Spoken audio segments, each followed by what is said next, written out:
2018년 이산가족 상봉 행사장. 70년 만에 다시 만난 남매가 있었습니다. 86살 오빠와 83살 여동생. 전쟁통에 헤어진 뒤 처음 마주한 순간이었습니다. 카메라가 그 장면을 담았습니다. 여동생이 오빠의 손을 붙잡고 한마디를 했습니다. 오빠야, 서러웠어. 나 진짜 서러웠어? 그 영상을 본 외국 기자들이 물었습니다. 저 여성이 뭐라고 한 겁니까? 통역사가 멈칫했습니다. 슬펐다고 할까요? 아닙니다. 억울했다고 할까요? 그것도 아닙니다. 외로웠다고 할까요? 그것만도 아닙니다. 2023년 세계적인 AI 번역 실험이 진행됐습니다. 구글, 디벨, 챗GPT. 최첨단 인공지능 10개가 동시에 도전했습니다. 단 3글자. 서럽다. 10개의 AI가 전부 실패했습니다. 미국, 영국, 독일, 프랑스. 각국 최고의 인간 번역가 15명도 같은 대답을 했습니다. 우리 언어에는 이 감정을 담을 단어가 없습니다. 127개 언어를 조사한 결과 서럽다와 같은 단어는 세계 어디에도 존재하지 않았습니다. 오직 한국어에만 있었습니다. 도대체 서럽다는 무엇이길래 인간도 인공지능도 번역하지 못하는 걸까요? 감동 소식통에서만 들을 수 있는 세계가 번역하지 못한 한국어 감정의 비밀. 지금 시작합니다. 이야기 시작하기 전에 구독과 좋아요 눌러주시면 더 좋은 영상 제작에 큰 힘이 됩니다. 항상 시청해주셔서 감사합니다. 안녕하세요.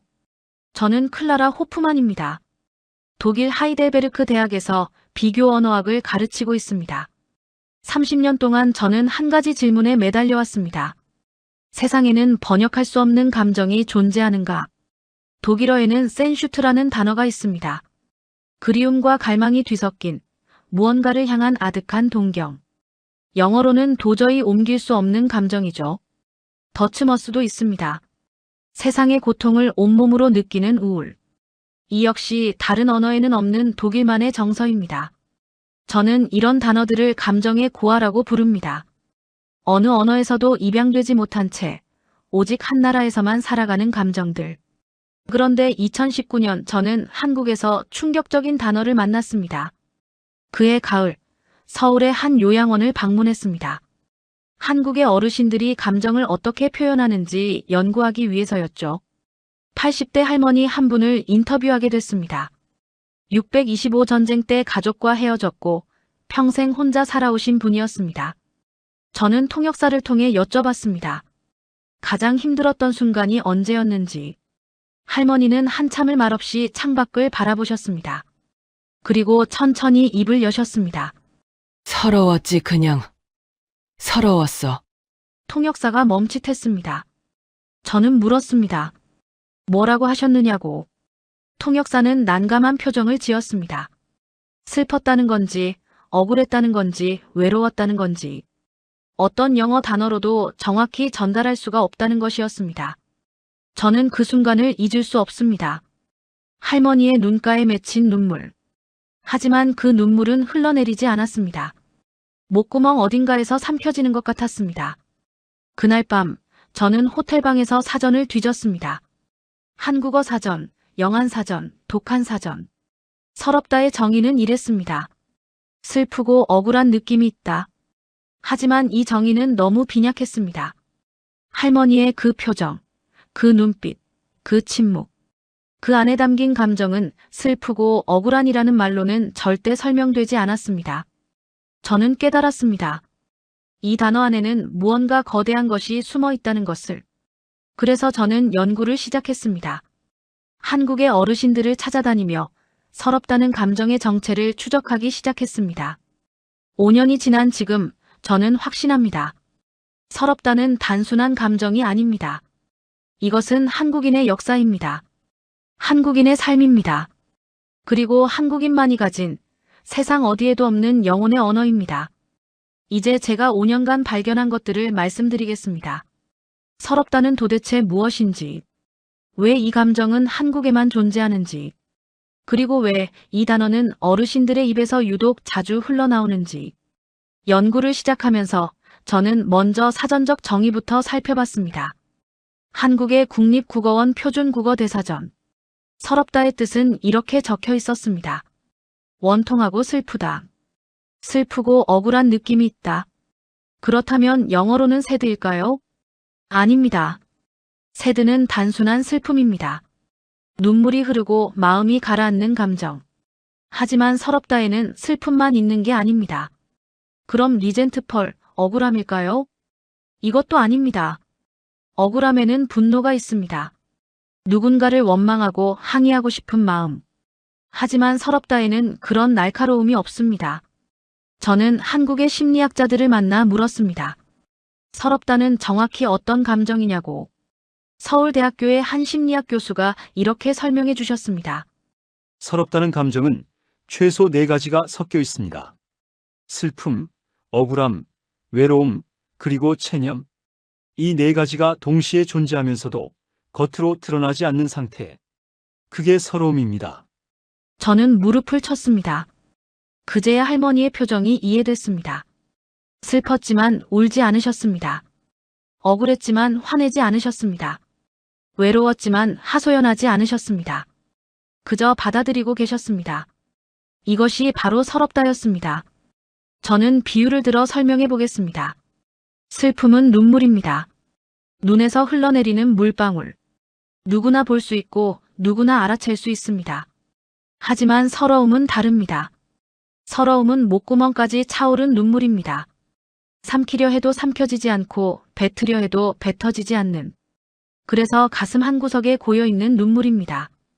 독일어에도 이런 감정은 없습니다. 노어이카이트는 슬픔이지만 삼킨 슬픔은 아닙니다. 커먼은 근심이지만 체념이 섞인 근심은 아닙니다. 영어도 마찬가지입니다. 사로는 깊은 슬픔이지만 억울함은 담겨있지 않습니다. 그리프는 상실의 아픔이지만 외로움까지 품고 있지는 않습니다. 저는 전 세계 127개 언어의 감정 어휘를 조사했습니다. 슬픔을 뜻하는 단어는 수천 개가 있었습니다. 하지만 서럽다처럼 4가지 감정이 하나로 응축된 단어는 단 하나도 찾을 수 없었습니다. 한국어만이 가진 기적이었습니다. 더 놀라운 사실이 있었습니다. 한국인들은 이 복잡한 감정을 단 3글자로 표현한다는 것입니다. 다른 언어라면 긴 문장으로 설명해야 할 감정. 나는 슬프고, 억울하고, 외롭고, 하지만 어쩔 수 없이 받아들인다. 이 모든 것을 한국인은 서럽다 한마디로 끝냅니다. 이것은 언어의 효율성이 아닙니다. 이것은 감정의 밀도입니다. 한국어는 감정을 압축하는 언어입니다. 수십 년의 눈물을 단 3글자 안에 눌러 담는 언어입니다. 저는 연구를 하면서 자주 생각했습니다. 한국인들은 왜 이런 단어를 만들어야 했을까? 왜 이렇게 복잡한 감정을 하나로 묶어야 했을까? 그 답은 이 단어를 가장 자주 쓰는 사람들에게 있었습니다. 바로 한국의 어르신들이었습니다. 연구를 진행하면서 저는 흥미로운 패턴을 발견했습니다. 한국의 어린아이들에게 물었습니다. 슬플 때 뭐라고 표현하느냐고. 아이들은 대부분 이렇게 대답했습니다. 속상해요. 슬퍼요. 짜증나요. 그런데 서럽다는 말은 거의 나오지 않았습니다. 반면 60대 이상의 어르신들은 달랐습니다. 힘든 일을 겪었을 때 어떤 기분이었냐고 물으면 열의 9은 같은 대답을 하셨습니다. 서러웠지. 왜 이런 차이가 생기는 걸까요? 저는 한국의 국어학자 한 분에게 자문을 구했습니다. 그분은 명쾌하게 설명해 주셨습니다. 서럽다는 시간이 만드는 감정입니다. 한 번의 슬픔으로는 서러움이 생기지 않아요. 수십 번, 수백 번 쌓인 슬픔이 가라앉아야 비로소 서러움이 됩니다. 저는 이 말을 듣고 퇴적층이라는 단어를 떠올렸습니다. 지질학에서 퇴적층은 오랜 세월 동안 모래와 흙이 쌓여 만들어집니다. 한 번에 생기는 게 아닙니다. 수천 년, 수만 년의 시간이 필요합니다.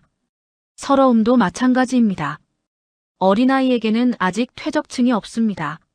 슬픔이 생기면 바로 울고, 울고 나면 잊어버립니다. 감정이 쌓일 시간이 없는 것이죠. 하지만 어른은 다릅니다. 특히 한국의 어르신들은 더욱 다릅니다. 그분들의 삶을 생각해 보십시오. 1950년 전쟁이 터졌습니다. 10살도 안 된 나이에 부모를 잃은 아이들이 있었습니다. 울고 싶었지만 울 수 없었습니다. 살아남아야 했으니까요. 1960년대 가난의 시대였습니다. 배고픔을 참으며 일터로 나가야 했습니다. 서러웠지만 서럽다고 말할 틈이 없었습니다. 먹고 살아야 했으니까요. 1970년대 산업화의 시대였습니다. 고향을 떠나 도시로 공장으로 향했습니다. 가족이 그리웠지만 그립다고 할 수 없었습니다. 돈을 벌어야 했으니까요. 이렇게 수십 년 동안 참고 삼키고 눌러온 감정들. 그것이 가슴 깊은 곳에 쌓이고 쌓여 하나의 단어가 됐습니다. 서럽다. 저는 부산의 한 어르신을 인터뷰한 적이 있습니다. 83살의 할아버지셨습니다. 평생 막노동을 하시며 자녀 5을 키우셨다고 했습니다. 제가 여쭤봤습니다. 가장 힘들었던 순간이 언제였느냐고. 할아버지는 한참을 침묵하셨습니다. 그리고 낮은 목소리로 말씀하셨습니다. 힘든 건 잊어버렸어. 근데 서러운 건 안 잊어져. 저는 그 말씀이 오래도록 마음에 남았습니다. 힘든 것은 잊을 수 있습니다. 육체의 고통은 시간이 지나면 희미해집니다. 하지만 서러움은 다릅니다. 서러움은 영혼에 새겨지는 것이기 때문입니다. 그래서 서럽다는 어른의 언어입니다. 젊은이의 언어가 아닙니다. 충분히 살아본 사람, 충분히 참아본 사람, 충분히 삼켜본 사람, 그런 사람만이 쓸 수 있는 단어입니다. 한국의 어르신들이 서럽다는 말을 자주 쓰시는 이유. 그것은 그분들이 감정을 표현하는 법보다 감정을 참는 법을 먼저 배운 세대이기 때문입니다. 우는 것보다 삼키는 것이 익숙한 세대. 말하는 것보다 침묵하는 것이 편한 세대. 그 침묵 속에 쌓인 모든 눈물이 서럽다라는 세 글자가 된 것입니다. 서러움의 뿌리를 찾기 위해 저는 한국의 전통 민요를 연구하기 시작했습니다. 처음에는 단순한 호기심이었습니다. 옛날 한국인들은 서럽다는 감정을 어떻게 표현했을까? 그런데 민요를 분석하면서 저는 놀라운 사실을 발견했습니다. 한국의 전통 민요 500곡을 조사했습니다. 그중 서럽다, 서러운, 서러이라는 표현이 등장하는 곡이 얼마나 될까요? 무려 127곡이었습니다. 전체의 25%가 넘는 수치입니다. 비교를 위해 다른 감정 단어도 조사해봤습니다. 슬프다는 89곡에 등장했습니다. 외롭다는 67곡이었습니다. 그립다는 103곡이었습니다. 서럽다가 가장 많았습니다. 이것은 무엇을 의미할까요? 한국의 민중에게 서러움은 가장 보편적인 감정이었다는 것입니다. 민요는 궁궐의 음악이 아닙니다. 민요는 들판에서, 강가에서, 배틀 앞에서 부르던 노래입니다. 가장 평범한 사람들이 가장 솔직한 마음을 담아 부른 노래입니다. 그 노래 속에 서러움이 가장 많이 등장한다는 것. 이것은 한국 민중의 삶이 얼마나 서러웠는지를 보여주는 증거입니다. 저는 특히 한 곡의 마음을 빼앗겼습니다. 전라도 지방에서 전해 내려오는 민요입니다. 여인이 달을 보며 부르는 노래였습니다. 달아달아 밝은 달아, 내 서러운 마음을 아느냐? 저는 이 가사를 처음 읽었을 때 한참을 멈춰 있었습니다. 왜 이 여인은 사람에게 말하지 않고 달에게 말했을까요? 왜 슬픈 마음이 아니라 서러운 마음이라고 했을까요? 그 답은 조선시대의 사회 구조에 있었습니다. 조선은 철저한 신분 사회였습니다. 양반과 상민, 남자와 여자, 말할 수 있는 사람과 말할 수 없는 사람이 구분되어 있었습니다. 특히 여성은 더했습니다. 암탉이 울면 집안이 망한다. 이런 속담이 있을 정도로 여성의 목소리는 억압받았습니다. 그래서 민중은 노래를 불렀습니다. 말로 할 수 없는 것을 멜로디에 실어보냈습니다. 감정을 드러낼 수 없으니 가락에 숨겨서 흘려보낸 것입니다. 이것이 바로 한의 문화입니다. 한국인의 한은 단순한 원한이 아닙니다. 풀 수 없는 슬픔, 말할 수 없는 억울함, 어쩔 수 없이 받아들여야 하는 운명. 이 모든 것이 엉켜서 가슴에 맺힌 것이 한입니다. 그리고 서러움은 한이 밖으로 새어나오는 순간입니다. 평소에는 가슴 깊이 눌러두었다가 견딜 수 없을 때 터져나오는 감정. 그것이 민요로 표현된 것입니다. 경상도 민요에는 이런 가사가 있습니다. 서러운 이 마음 누가 알아주랴? 저 하늘만 알고 저 땅만 알지. 사람은 몰라줍니다. 말해도 이해하지 못합니다. 그래서 하늘에 호소하고 달에 하소연합니다. 저는 이것이 한국 민요의 본질이라고 생각합니다. 민요는 즐거운 노래가 아닙니다. 민요는 서러운 마음을 달래는 노래입니다. 말할 수 없었던 사람들이 노래로나마 자신의 감정을 토해낸 것입니다. 그래서 한국 민요의 멜로디는 독특합니다. 서양 음악처럼 화려하게 올라가지 않습니다. 대신 아래로 내려갑니다. 마치 한숨처럼, 마치 눈물처럼. 음악학자들은 이것을 하행선율이라고 부릅니다. 슬픔이 가라앉는 소리, 서러움이 스며드는 소리. 한국 민요에는 수백 년 동안 쌓인 민중의 서러움이 담겨 있습니다. 그 서러움은 사라지지 않았습니다. 노래를 통해 세대에서 세대로 전해졌습니다. 오늘날 한국의 어르신들이 서럽다는 말을 자연스럽게 쓰시는 이유. 그것은 어쩌면 조상들의 노래가 DNA에 새겨져 있기 때문인지도 모릅니다. 민요 속에서 서러움의 흔적을 발견한 저는 더 깊이 파고들고 싶었습니다. 이 단어는 도대체 언제부터 존재했던 걸까요?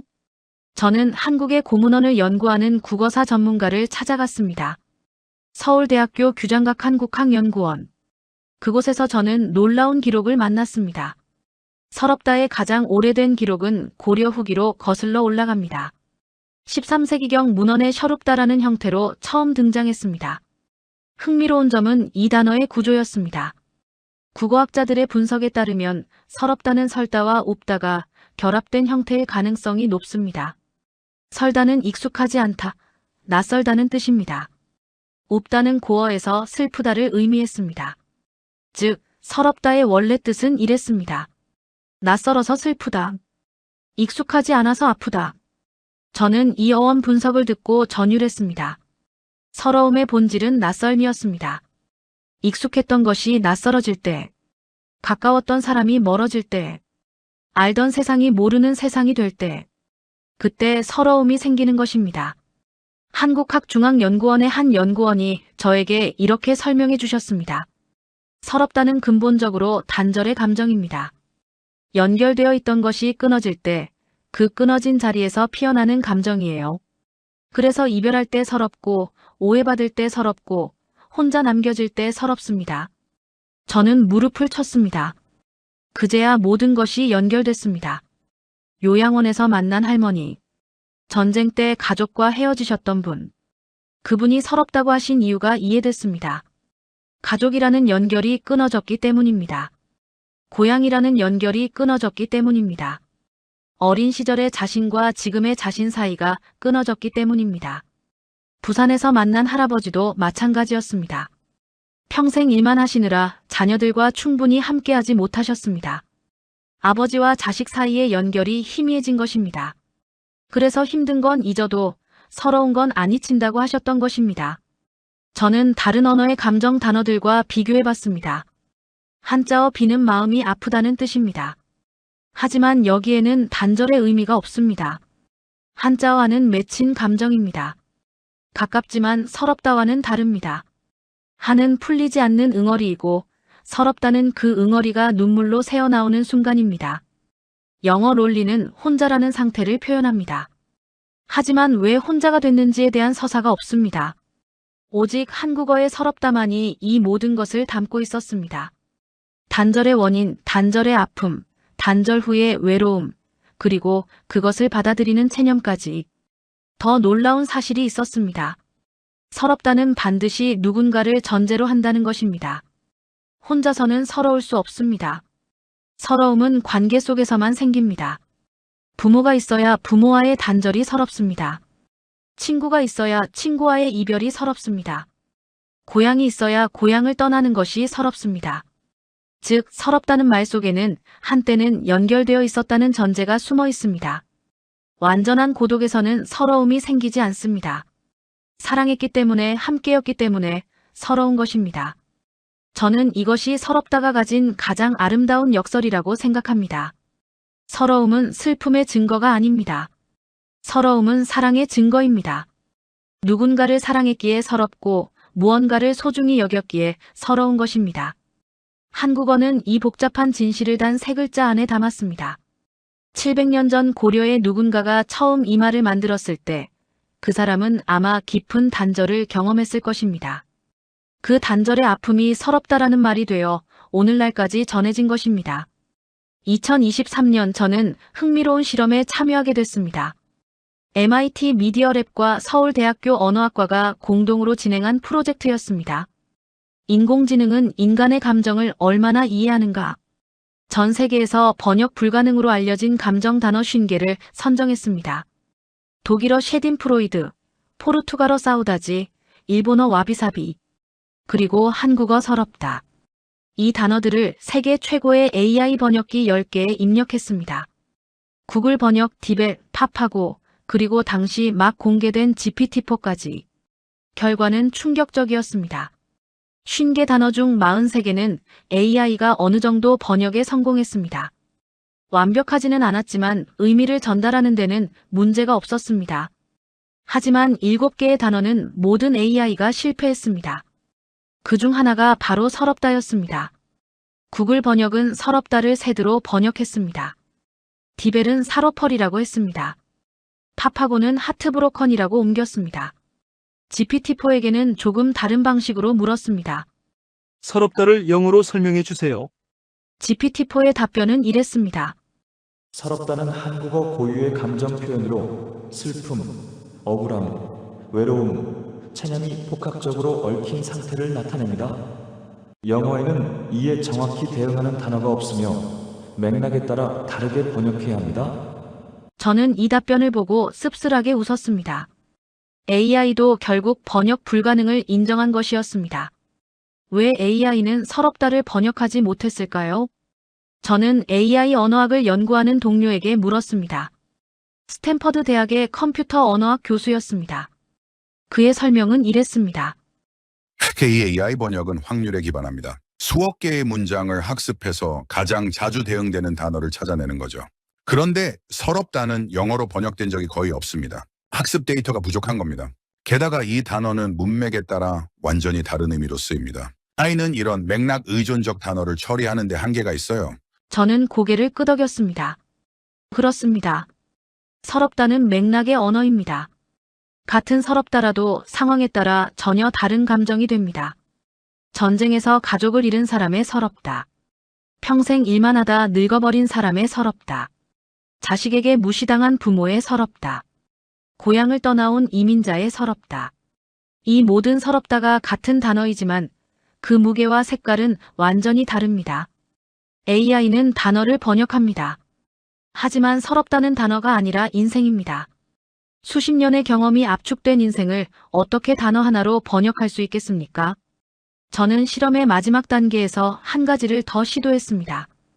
AI에게 서럽다가 들어간 한국 문장을 번역하게 한 것입니다.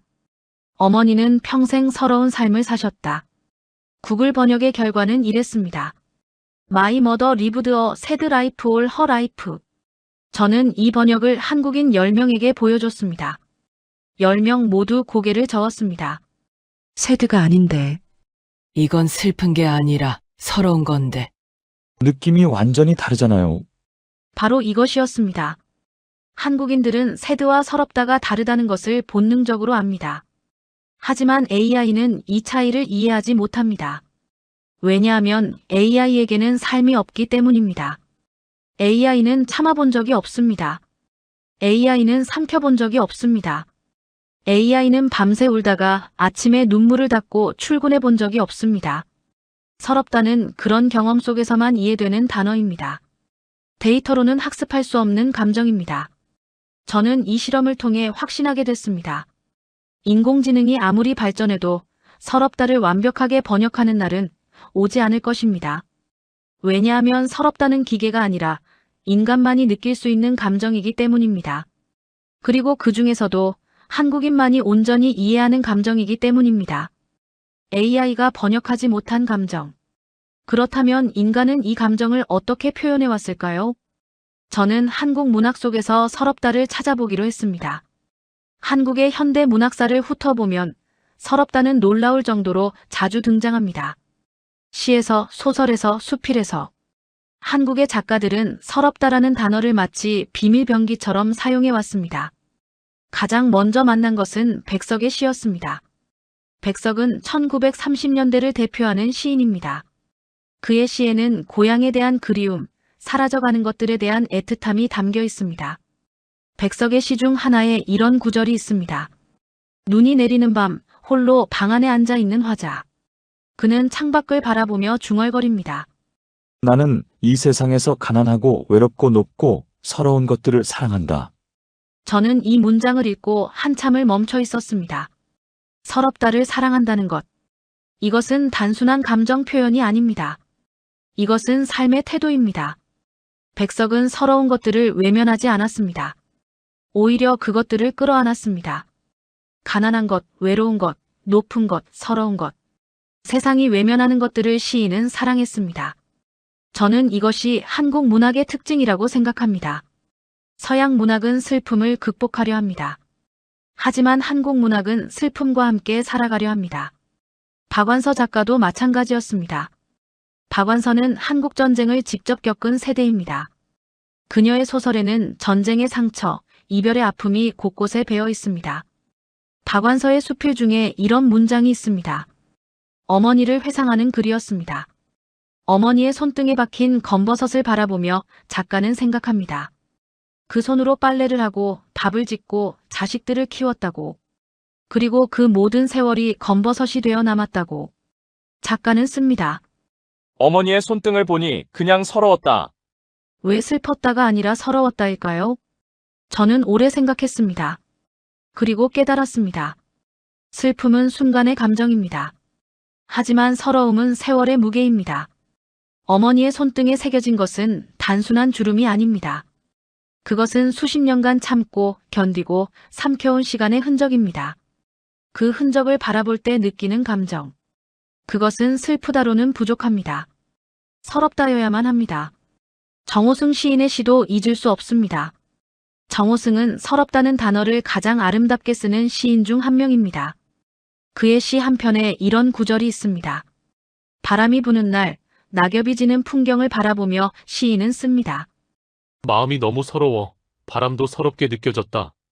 저는 이 문장에서 한국어의 위대함을 보았습니다. 서러움은 마음속에만 머무르지 않습니다. 서러움은 세상을 물들입니다. 마음이 서러우면 바람도 서럽게 느껴집니다. 나무도 서럽게 보이고 하늘도 서럽게 보입니다. 이것은 단순한 감정이 아닙니다. 이것은 세계를 인식하는 방식입니다. 한국어에서 서럽다는 형용사이면서 동시에 세계관입니다. 서러운 마음으로 세상을 보면 세상 전체가 서러움으로 물듭니다. 독일어에는 이런 표현이 불가능합니다. 영어에도 이런 표현이 없습니다. 바람이 슬플 수는 있어도 바람이 서러울 수는 없습니다. 오직 한국어만이 이런 표현을 허용합니다. 감정이 풍경이 되고 풍경이 감정이 되는 언어. 그것이 한국어입니다.